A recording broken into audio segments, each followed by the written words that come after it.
Mais oui, vous ne rêvez pas.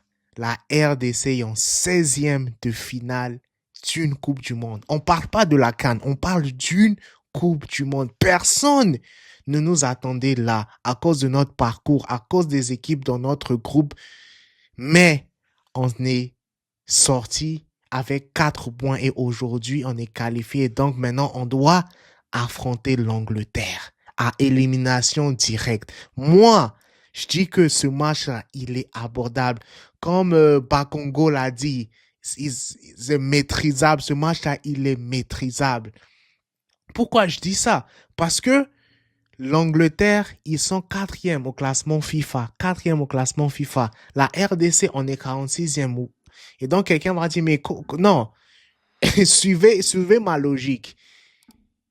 Le Portugal, ils sont cinquième au classement FIFA. Mais on a réussi à obtenir le match nul contre le cinquième au classement FIFA. Donc, ce qui veut dire qu'on peut partir chercher un résultat contre le quatrième. Et rappelez-vous, si ce n'était pas à cause de toutes les occasions, on avait raté, on allait même gagner ce match-là. Donc, moi, je pense que le match contre l'Angleterre, il est abordable. Mais comment peut-on gagner ce match-là? Je vais parler de ça dans cette vidéo.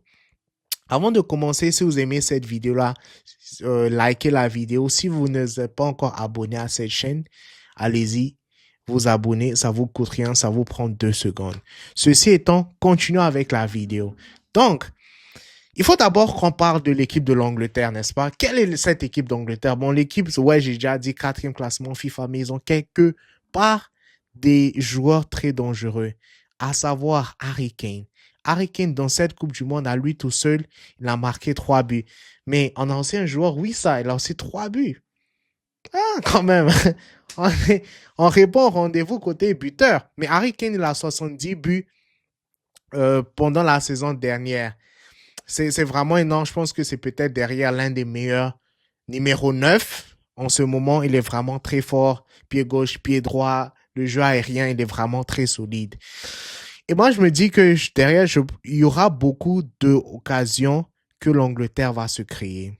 Je vous donne quelques chiffres. Le match contre le Panama, l'Angleterre a tiré à 17 reprises. 6 a été cadré. Ils ont marqué 2 buts. Contre le Ghana, ils ont marqué à 19 reprises. Ils n'ont pas marqué à 19 reprises. Je reprends. Ils ont tiré à 19 reprises. 3 ont été cadrés. Mais ils ont marqué 0 but. Donc moi, je pense que je prie que ce même manque de, je ne veux pas dire de réussite, je pense que la réussite que le Ghana a eue pendant ce match-là, j'espère qu'on aura cette même réussite-là. Donc voilà, il faudra que nos défenseurs vraiment sortent un gros match. Un gros match. Niveau aérien, les duels aériens, tout. On doit vraiment se montrer une solidité. Twanzebe, Chancel Bemba, c'est les matchs à laquelle ils sont habitués. Je dis ça pourquoi? Parce qu'ils jouent en Europe. Ils jouent en Europe. Donc, il ne faudra pas que on soit un peu intimidé à cause de l'occasion. Non, les Twanzebe, les Wissa, les Wan Bissaka, ils jouent tous en Europe. Donc, c'est pas comme bon, c'est pas extraordinaire.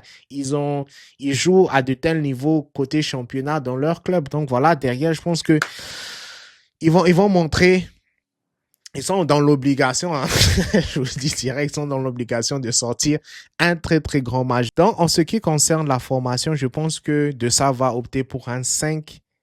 5-3-2. Moi, je pense que c'est logique, c'est bien. Je me plains pas de cette formation-là parce que de base, il faudra vraiment qu'on s'implique côté défense. Voilà, après, derrière, lorsque les espaces vont s'ouvrir et tout, on pourra amener les Mbuku, les Kapenga pour pouvoir créer en un contre un des différences. Peut-être dribbler tout comme vous avez vu ce qu'ils ont proposé lors du match contre l'Ouzbékistan. Je pense que c'est peut-être derrière ce que De ça prend en tête parce que dès l'entame du match, il faudrait pas que on s'expose tellement. Il faudrait vraiment penser à être dans la défense parce que les Anglais, quand ils ne marquent pas rapidement, ils sont frustrés. Vous avez vu ça contre le match contre le Ghana, ils commençaient à s'énerver. Donc, il faudrait qu'on réussisse vraiment à être solide de manière défensive, mais je suis aussi derrière. On aura des chances, on aura des chances, on aura forcément des chances. Mais il faut que les chances qu'on ait, il faudrait absolument convertir ces chances-là. Côté niveau les déchets techniques qu'on a l'habitude de voir, il faudrait vraiment minimiser ça. Toutes les équipes ont les déchets techniques, certes, mais il faut qu'on minimise les déchets techniques. Il faudra qu'on soit très fort. On fait de bonnes passes. Il faut qu'il y ait vraiment une bonne communication. Un pass, il doit nous sortir un grand match. Il a fait un grand match contre la Colombie. Il faudra qu'il sorte encore un gros match. Ça sera pas un match facile, mais c'est un match très abordable. Dites-moi en commentaire votre pronostic pour ce match-là. Et puis aussi, quelle formation, quel joueur vous aimeriez voir lors de cette rencontre Angleterre contre la RDC. Si vous n'êtes pas encore abonné, ça vous prend 2 secondes pour vous abonner. Aussi, cliquez le j'aime et je vous retrouve dans une autre vidéo.